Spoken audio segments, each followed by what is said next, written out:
বৈদিক ভিলেজে এই ম্যামের সাথে আলাপ।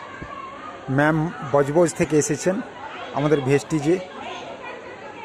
কত সাল থেকে ম্যাম আপনি এই সিস্টেমে আছেন? হ্যাঁ, 5 বছর। তো আপনার একটু জার্নিটা একটু বলুন সংক্ষেপে।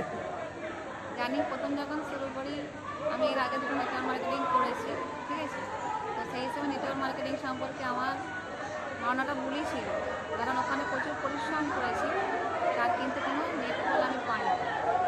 একটু একটু জোরে ম্যাম, জোরে জোরে একটু বলুন। হ্যাঁ, গুড মর্নিং, আমার নাম আসিয়া খাতুন, আমি বজবজ থেকে এসেছি। আমার ভেস্টিজের প্রথম জার্নি হলো, আমি যখন ভেস্টিজটা বিজনেসটা শুনি, আমি প্রথমে বিশ্বাস করিনি, কারণ এর আগে দুটো নেটওয়ার্ক মার্কেটিং আমি করেছিলাম। সেই জন্যে সেখান থেকে তো সফলতা পাইনি, কারণ শুধু মানে পরিশ্রম করলে হবে না, প্ল্যাটফর্মটাও সঠিক দরকার।